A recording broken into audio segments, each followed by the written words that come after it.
네, 안녕하세요. 또 이렇게 영상을 찍는 이유가 있겠죠? 네. 오늘도 지난 영상들과 마찬가지로 모집 확정은 아니지만 일단 이렇게 우리가 할 것 같아 라는 예상 이제 편입 기본 계획이 올라왔기 때문에 그거를 이제 설명을 드리려고 이렇게 영상을 찍어요. 오늘 설명드릴 대학교는 이대, 그 다음에 이화여자 대학교죠. 이대, 그 다음에 전북대, 그 다음에 중앙대, 이렇게 세 개의 학교를 이제 설명을 드릴 거예요. 이제 제가 말했던 순서대로 이대, 전북대, 중앙대 이렇게 이제 설명을 드릴 건데, 이대부터 이제 말씀을 드리면, 이대는 이제 11월 이후, 보통 다 거의 모든은 아니어도 거의 대부분의 대학교들이 11월 이후쯤에 확정 공고를, 그리고 얼마 몇 명을 뽑는지가 나온다고 그랬죠. 그런데 이대도 마찬가지로 11월 이후에 이제 뽑겠다, 그렇게 이제 공고를 올렸고요. 제가 조사도 많이 해보고, 그리고 한번 그 기본 그 올라온 공고, 이 학교에 올라온 그 편입 기본 계획도 한번 지금 읽어보고 이제 설명을 드리는 건데, 이제 소개를 드리는 건데, 맨 처음에 이제 보는 화면에서는 약학 전공, 그러니까 일반 편입 약학 전공 모집 추가에 따른 전형 방법 안내 이렇게 나와 있어요. 네, 그래서 이제 제가 이거는 밑에 더보기란에 주소를 제가 이렇게 올려드릴 거니까 그걸 이제 클릭하셔서 보면서 제 영상을 같이 보시면 좋을 것 같아요. 그래서 약학전공 이렇게 나와 있고, 그 다음에 밑에 약학전공을 제외한 기타 모집단이 이렇게 나와 있어요. 근데 일단 이화여자대학교의 약학부에 무슨 전공이 있는지를 알아본 상태에서 이걸 보는 게 더 뭔가 이해하기가 쉬우실 거예요. 그래서 일단 이대 약학부를 한번 보셔야 돼요. 이대 약학부는 약학 전공이랑 미래산업 약학 전공 이렇게 두 개 전공으로 나눠져 있거든요. 보통 과라고 말을 하죠. 그럼 보통 다른 학교에서는 약학과, 그런데 이제 이대에서는 약학 전공 이렇게 얘기하는 거고요. 그리고 제가 사실 오늘 처음 들어봤는데 미래산업 약학 전공이라고, 이렇게 약학 전공, 미래산업 약학 전공 이렇게 이제 쉽게 말하면 두 개의 과가 있다, 이렇게 보시면 될 것 같고요. 미래산업약학 전공은 제가 보니까 수시로도 쓸 수 있고 정시로도 쓸 수 있어요. 약학 전공도 마찬가지고요. 근데 이제 미래산업약학 전공을 보통 미산약이라고 한대요. 예, 미산약은 수시에서 문과생이 지원할 수 있고 10명을 뽑는 그런 시스템으로 되어 있다고 하고요. 그리고 수능에서도 미산약을 지원할 수 있는데, 수능에서 미산약은 문이과 상관없이 지원할 수 있다고 이제 제가 찾은 바로는 그래요. 그래서 저 어차피 수능을 보실 게 아니기 때문에 제가 지금 말씀드리는 건 약학 전공이 있고 미래 산업 약학 전공이 있다. 그래서 빠르게 말하면 약학 전공과 미산약으로 이루어진 약학부가 이대에 있고, 이대에는 그 두 개의 전공의 티오가 한 해에 120명이다. 그래서 약학 전공 90명, 그리고 미산약 30명, 이렇게 해서 총 120명이 약학부에 이제 입학을 하게 되는 겁니다. 별 이상이 없다면요. 그래서 그냥 제가 생각하기로는 뭐 그 학생 수도 많고, 학생 수가 많으면 통계적으로 그렇진 않겠지만 숫자적으로 만약에 그 인원의, 그 학부생 인원의 10%가 어디로 아웃풋을 한다고 봤을 때 30명 있는, 한 학년에 30명 있는 학교, 50명 있는 학교보다 100명이 넘는 학교에서 10% 되면 10명이 넘어가거든요. 그렇기 때문에 10%가 보통 이탈을 하더라, 이렇게 통계를 잡아 놨을 때, 다른 각 대학교들은 3명, 5명 그런 이제 5명 안쪽이 되겠지만, 이대나 중대 같은 경우에는 100명이 넘기 때문에 10%가 아웃된다. 그러면 10명이 이제 비어버리게 되는 거죠. 그래서 10명이 비어버리면 좀 꽤 많은 학생 수가 빈다고 저는 생각을 하거든요, 개인적으로. 그렇기 때문에 많이 나가면 나갈수록 채워야 되는 사람 수도 그만큼 많이 생기는 게 아닌가. 약간 단순한 생각으로는 그렇게 생각이 들어요. 그래서 이화여자 대학교는 2008년 이제 2008년이요. 지금으로부터 몇 년 전이야? 15년 전에 그때 이제 약대 편입으로 1편은 안 뽑았던 걸로 확인을 제가 기사에서 했고 학편만 뽑았던 걸로 제가 봤어요, 기사에서. 네. 그런데 꽤 많이 뽑았더라고요. 그래서 올해 과연 몇 명을 뽑을지 그거는 이제 한 두 달 뒤, 뭐 두 달, 뭐 며칠이 한 70일 뒤, 뭐 80일 뒤 확인할 수 있겠죠. 그래서 이렇게 이제 전공 얘기하느냐고 앞에 다 시간을 뭔가 잡아먹었는데 이렇게 약학 전공, 그다음에 미사냥 이렇게 두 가지의 전공이 있다. 그런데 이제 그렇게 이제 인지를 하고 나서 이제 밑에 어 제가 아까 말씀드린 그 모집 단위로 가서 보시면 모집 단위를 보면 약학 전공이랑 약학 전공 제외 기타 모집 단위 이렇게 두 가지로 되어 있어요. 그래서 이게 보면 그럼 미산약은 뽑지 않는 건가? 라는 의문을 하나 던질 수 있고요. 아, 미산약은 뽑지 않나 보다. 미산약은 올해 편입으로 뽑지 않는가 보다. 이렇게 생각을 할 수 있고요. 그리고 미산약이 또 약학 전공 제외 기타 모집에 들어가는 건 아닌가라고 생각해 볼 수도 있는데 그러면 또 뭔가 머리가 아파지는 게 미산약은 필답고사를 보는데 약학 전공은 필답고사를 안 봐? 이렇게 돼버리기 때문에 뭔가 형평성을 생각해 봤을 때도 뭔가 맞지가 않죠.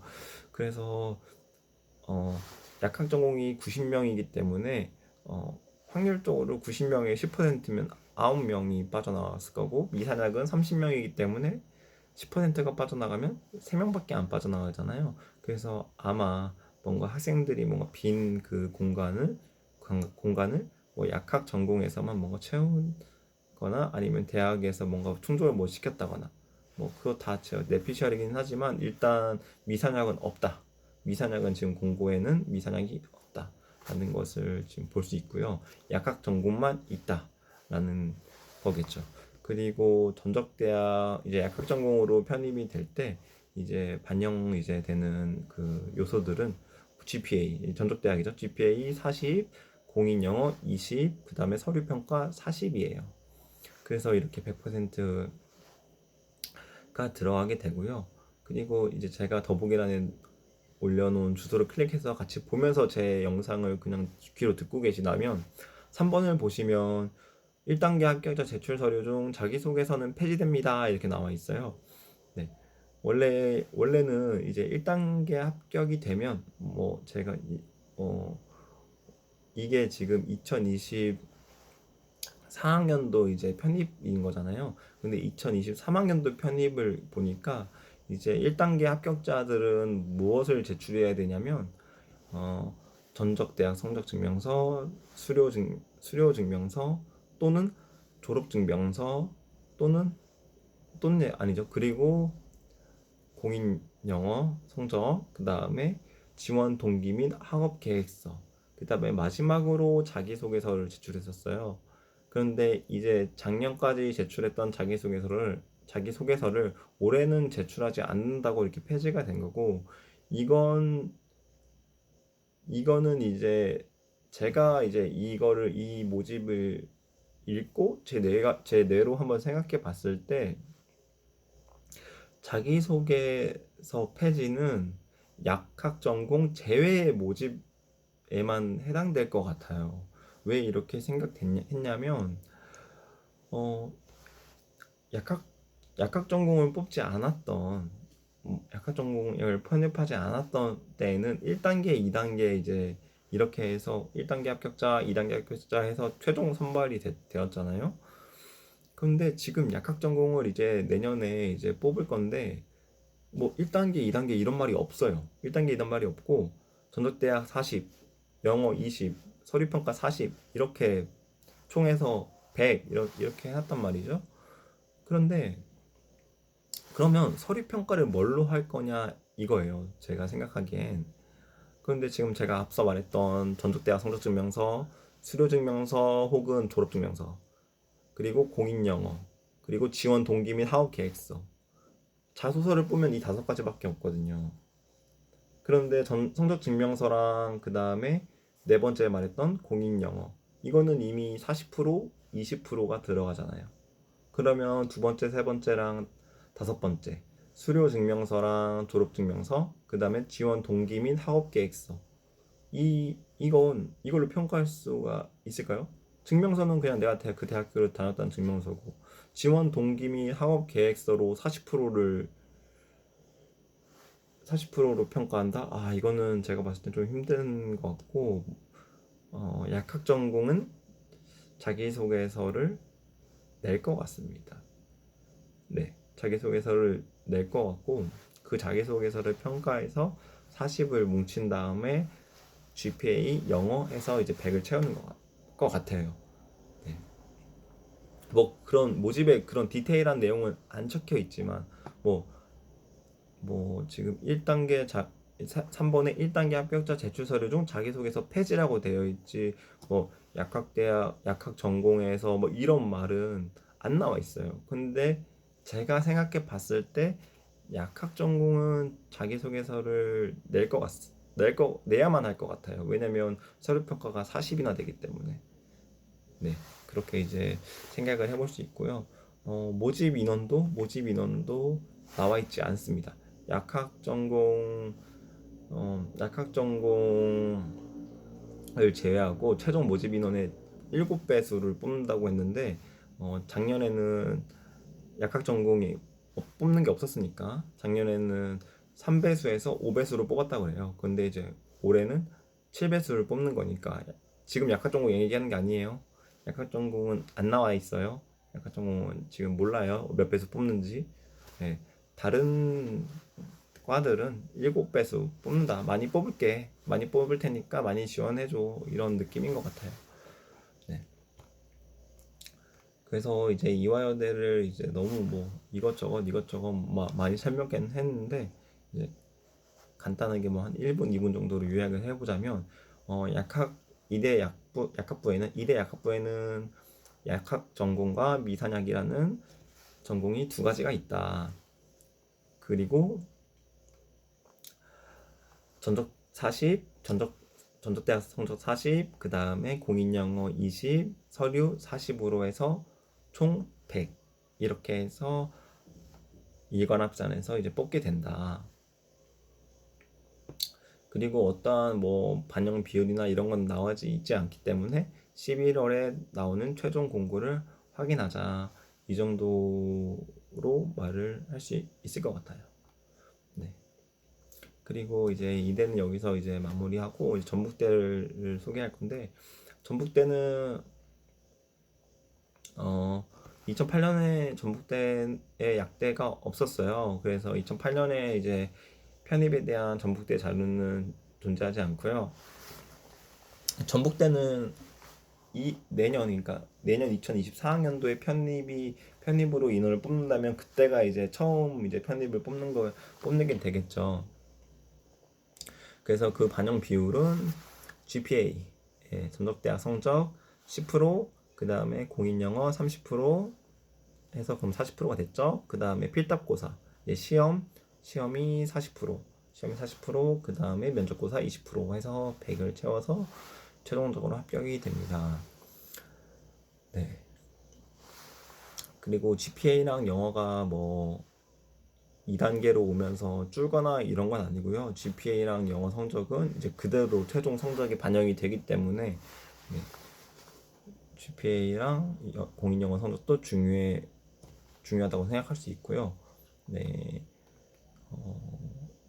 선발 인원 배수는 1단계에서 GPA랑 그다음에 영어가 높은 순, 당연히 높은 순이겠죠. 영어랑 GPA가 높은 순으로 5배수로 뽑아요. 5배수.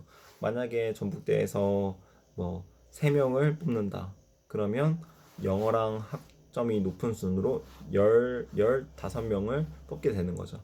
그리고 필답고사랑 면접고사를 통해서 마지막 최종 합격자 3명을 추리게 되는 거고요. 네. 그리고 다른 대학교와 좀 약간 차이점은 공인영어 성적 우수자가 더 좋습니다. 동점자가 발생했을 때 우선순위로 뽑히는 게 공인영어, 그 다음에 필답고사, 그 다음에 면접고사, 그 다음에 GPA 순이에요. 이거를 좀 봤을 때 영어를 대학에서 좀 많이 신경을 쓴다. 다른 대학교를 보면 보통은 필답고사, 뭐 면접고사, 그다음에 영어 성적, 전적대학 성적 이런 순이 많거든요. 그런데 이제 전북대학교는 사람들이 보통 다른 대학들이 뭐 3등 수준으로 보는 영어를 가장 앞쪽으로 배치해서 영어, 필답, 면접, 전적대학 성적 이렇게 이런 순으로 동점자의 차등을 두고 있으니까 한번 확인하시면 좋을 것 같고요. 그리고 당연히 일반 편입에 대한 모집 인원은 나오지 않았기 때문에 약대 편입 인원도 나오지 않았고, 네, 학사 편입은 몇 명 뽑는지가 나왔어요. 76명을 뽑는다고 그러는데 이 76명 중에 과연 약대의 학사 편입에 TO를 줄 것인가? 그게 문제가 될 것 같고요. 네. 뭐 많이 뽑으면 좋죠. 일반 편입도 뭐지 TO 많이 지원해 주시고 학사 편입도 TO 많이 해주시면 좋은데 처음 약대 편입을 실시하는 전북대학교가 과연 몇 명을 이제 모집 인원을 할지는 한번 나중에 봐야겠죠. 저도 궁금하네요. 처음 뽑는데 과연 몇 명을 열어주실지. 네.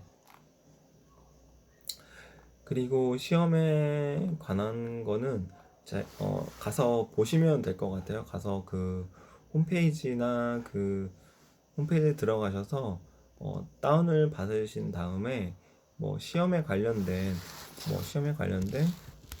키워드를 뭐 쳐보시거나 한번 쭉 읽어보세요. 저는 그냥 읽어보는 걸 추천드려요. 쭉 읽어보시면서 이런 내용이 있구나, 이런 내용이 있구나, 이런 거를 내가 알아야겠구나. 네. 누군가가 영상을 찍어도 그 영상에서 이러한 내용들을 하나하나 일일이 100% 설명을 해준다고는 저는 그 정도로 설명을 할 수는 없다고 생각해요. 그래서 자기가 보면서 이해 안 되는 부분이 있으면 체크하고 그 다음에 그걸 내일 다음날이나 시간이 될 때 이 박사에 전화해서 물어보거나 그런 정도의 뭐 능동적인 행동은 당연히 가지고 계실 거라고 생각해요. 왜냐면 편입을 준비하시기 때문에. 그래서 이제 전북대학교도 보면 필답고사 이렇게 나와 있는데 객관식 또는 단답형, 주관식, 혼합 출제 가능합니다. 이렇게 나와 있고 배점도 나와 있어요. 생물, 화학 각각 40점씩, 시간은 50분 이렇게 나와 있네요. 네. 그리고 이 정도로 하면은 전북대도 설명이 대충 끝난 것 같고요. 공인 영어가 뭔가 많이 중요해 보인다. 그리고 시험을 2개 본다. 화생.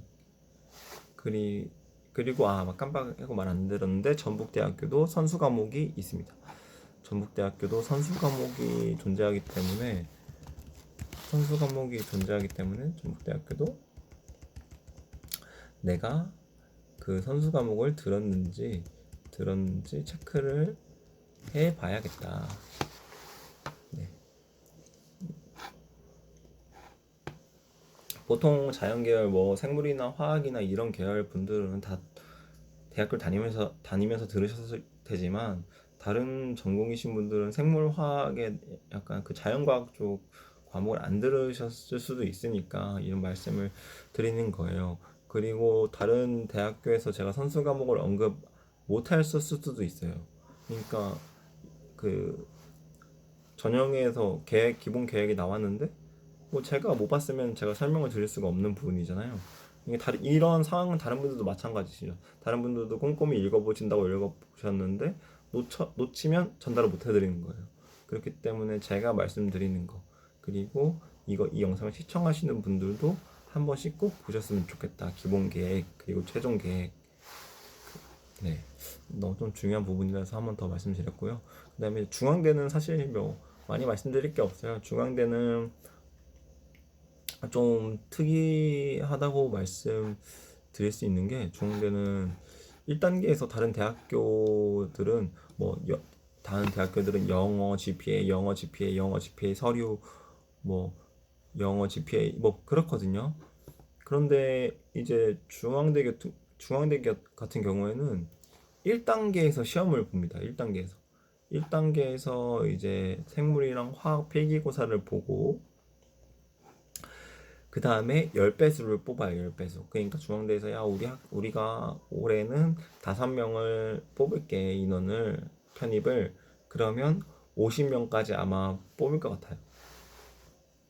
그래서 50명까지 뽑고, 50명을 뽑은 다음에, 그 다음에 50명을 뽑은 다음에 2단계에서 그 1단계의 성적을 환산시키고, 그 다음에 서류평가 20, 면접고사 20. 그러니까 환산 점수는 몇 퍼센트겠어요? 환산은 60. 그래서 1단계에서 받은 성적 60%, 그 다음에 서류평가 20%, 면접고사 20%. 그래서 총 100%로 해서 최종 합격자가 결론이 나겠습니다. 그리고 제가 봤을 때 여기 이제 뭐 편입 공고를 봤는데, 편입 공고를 보면 이 시험을 보고 그 1단계에서 필기고사 일반어학, 일반생물학 그 두 과목을 다 보고 난 다음에 이제 2단계로 갈 텐데, 그 10배수를 뽑는다 그랬잖아요. 근데 10배수를 뽑는데, 이 10배수를 뽑고 만약에 동점자가 나올 수도 있잖아요. 근데 그 동점자에 대한 내용도 여기 지금 이 기본 계획이라고 해야 되나요? 지금 나온 그 편입학 입학 전형 시행 계획, 여기에는 나와 있지가 않아요. 그러니까 시험을 뭐 볼 때, 시험을 볼 때, 시험 시간이 60분, 객관식 사지선다형, 모집 단위별 지정된 시험 유형을 한 과목 또는 두 과목을 응시해야 함이라고 적혀져 있거든요. 근데 약학과는 일반화학과, 일반생물학 총 두 과목을 봐야 하고, 문항수는 이제 뭐 각각 30문제가 뭐 되는 것 같아요. 각각 뭐 30문제가 되는 것 같고, 시험 시간도 뭐 60분씩 주어진다고 했을 때, 네, 60분씩 주어진다고 했을 때 2시간을 봐야 되는 상황이 오는 거겠죠? 그런데 이제 동점자에 대한 얘기도 안 나와 있고, 그렇기 때문에 이런 걸 한번 생각해 보셨다가 최종 공고가 나왔을 때 이제 10배수를 1단계에서 뽑는데, 동점자는 어떻게 뽑을 것인가? 내가 영어도 안 냈고 GPA도 안 냈는데 동점자도 다 뽑아줄 것인가? 그럼 이제 동점자는 다 뽑아주면 그만큼 이제 3명 뽑는다고 했는데 동점자가 많아서 이제 많이 증가하게 됐어요. 그러면 경쟁률이 높아지겠죠.